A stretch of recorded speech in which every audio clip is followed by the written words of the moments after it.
Janesh, come on up.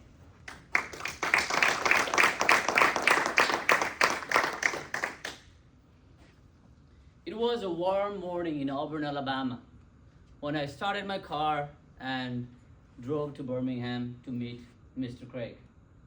Just give you some context. I was pursuing my PhD in Auburn University in hydrology and water quality. During that time, I used to go to online forums, ask the questions, and also answer other people's questions. Over time, my contributions started to get some traction. The company wanted to know the anonymous user behind those insights. The company reached out to me, we exchanged messages, and the company owner, Craig, happened to be in Birmingham. That was just 2 hours from where I lived. He suggested we meet without any expectations. I drove to Birmingham and we met in a cozy restaurant.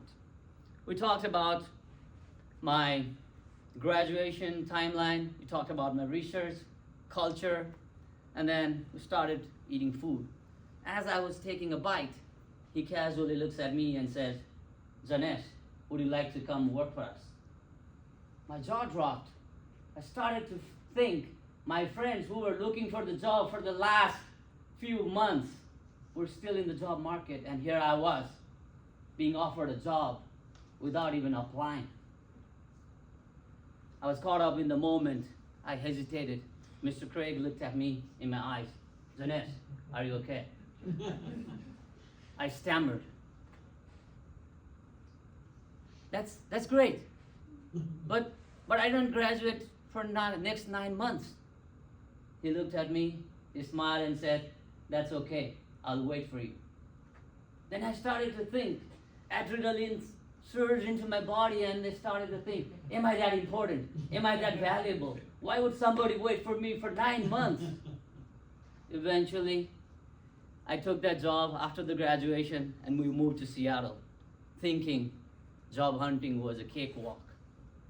Mr. Toastmaster, fellow Toastmasters, and distinguished guests, today I'm going to talk about my journey from this cakewalk to the tough or the rejection endurance that I had to go through in my life.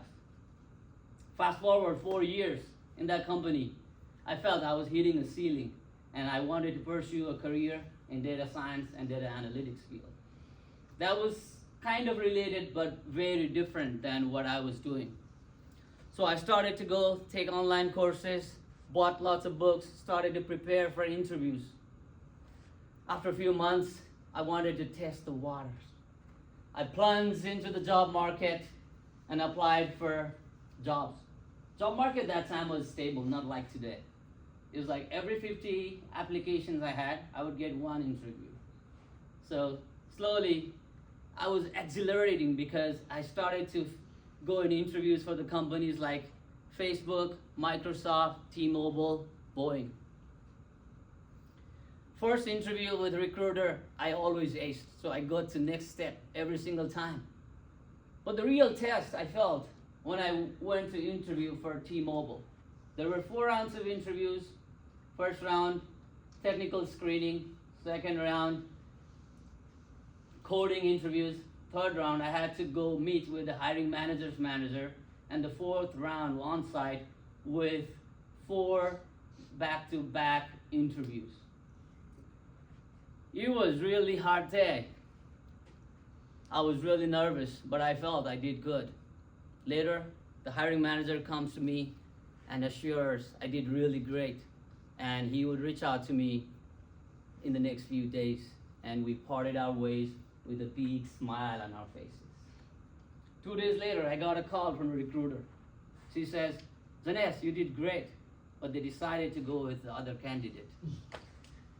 It was hard. It felt like the punch on my gut. Fast forward 6 more on-site rejections later, I found myself again in Boeing, headquarters of Boeing in Seattle. I had gone through all the preliminary interviews, and now I was in a final round again. This round involved behavioral questions, all those star format questions. I still remember I was sitting on this chair with my shoulders slouched. I was having a hard time, looking at the hiring managers. I was looking at the ceiling, and then I noticed my voice trailed off when I did not have confidence on the thing that I was saying. Still, there was a glimmer of hope inside me, and as I exited the building, I scanned and I said to myself, one day I will come work here. Then the rejection call came again. The words are different, but the same thing.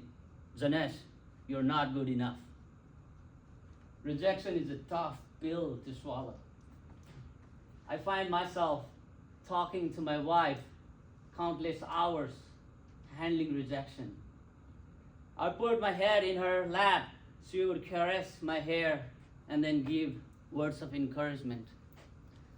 I heard in Denzel Washington's speech, he says, if you hang around a barber shop long enough, you'll get a haircut. So a recruiter reaches out to me out of blue, and he wants me to interview for Amazon.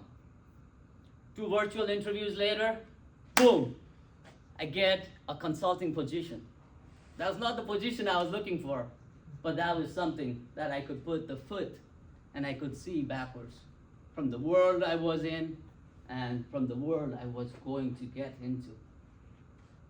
But going full-time inside Amazon was a different beast altogether.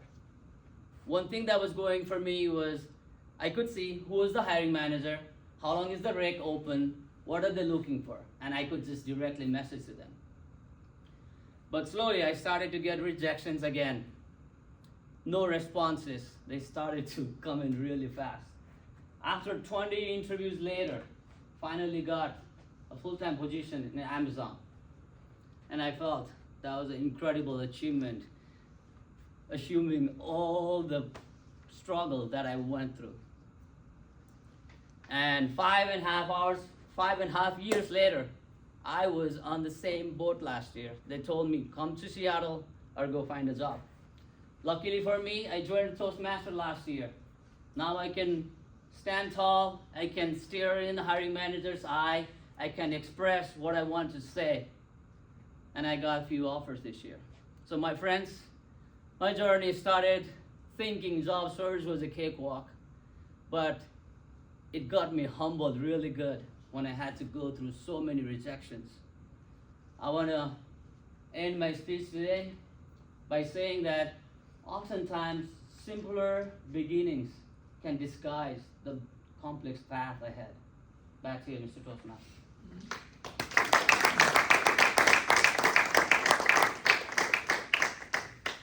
Thank you, Janesh. Quite a journey there.